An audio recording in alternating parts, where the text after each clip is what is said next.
بسم اللہ الرحمن الرحیم۔ اللہ کے پاک کلام اور اس کے سچے رسول سید البشر صلی اللہ علیہ وسلم ارشادات میں خرچ کرنے کی ترغیب اور اس کے فضائل اتنی کثرت سے وارد ہے کہ حد نہیں۔ ان کو دیکھنے سے معلوم ہوتا ہے کہ پیسہ پاس رکھنے کی چیز ہے ہی نہیں۔ یہ پیدا اسی لیے ہوا ہے کہ اس کو اللہ کے راستے میں خرچ کیا جائے۔ جتنی کثرت سے اس مسئلے پر ارشادات ہیں، ان کا 10واں 20واں حصہ بھی جمع کرنا موافق پیش کرتا ہوں۔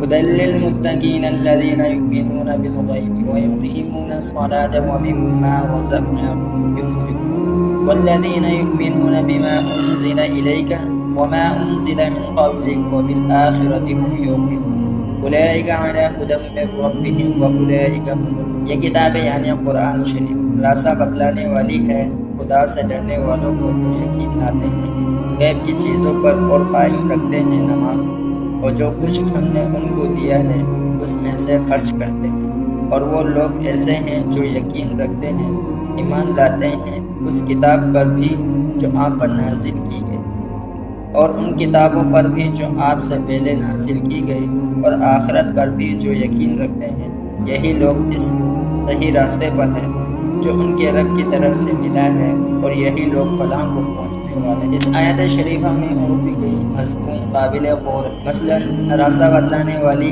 ہے خدا سے ڈرنے والوں کو، یعنی جس کو مالک کا خوف نہ ہو، مالک کو مالک نہ جانتا ہو، وہ اپنے پیدا کرنے والے سے جاہل ہو، اس کو قرآن پاک کا بتلایا ہوا راستہ کب نظر آ سکتا ہے؟ راستہ اسی کو نظر آتا ہے جس میں دیکھنے کی صلاحیتیں بھی ہوں۔ جس میں دیکھنے کا ذریعہ آنکھ ہی نہ ہو وہ کیا دیکھے؟ اسی طرح جس کے دل میں مالک کا خوف ہی نہ ہو وہ مالک کے حکم کی کیا پرواہ۔ نماز کو قائم رکھنا یہ ہے کہ اس کو اس کے آداب اور شرائط کی رعایت رکھتے ہوئے پابندی اور اہتمام سے ادا کرے۔ اس میں حضرت ابن عباس رضی اللہ تعالیٰ عنہ کا یہ ارشاد نقل کیا گیا ہے کہ نماز کو قائم کرنے سے یہ مراد ہے کہ اس کے رکوع و سجدہ اچھی طرح ادا کرے۔ حضرت قتادہ رحمۃ اللہ علیہ کہتے ہیں کہ نماز کا قائم کرنا اس کے اوقات کی حفاظت اور وضو کا اور رکوع و سجدوں کا اچھی طرح ادا کرے۔ فلاح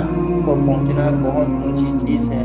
فلاح کا لفظ جہاں کہیں آتا ہے وہ اپنے مفہوم میں دین اور دنیا کی بہودہ اور کامیابی کو لیے ہوئے ہوتا ہے۔ امام راغب رحمۃ اللہ علیہ نے لکھا ہے کہ دنیاوی فلاح ان خوبیوں کا حاصل کر لینا ہے جن سے دنیاوی زندگی بہترین بن جائے، اور وہ بقا اور غنیٰ اور عزت ہے۔ اخروی فلاح 4 چیزیں ہیں۔ وہ بقا جس کو کبھی فنا نہ ہونا وہ تو نگری جس میں فکر کا شائبہ نہ ہو، وہ عزت جس میں کسی قسم کی ذلت نہ ہو، وہ علم جس میں جاہل کا دخل نہ ہو۔ اور جب فلاح کو متعلق بولا گیا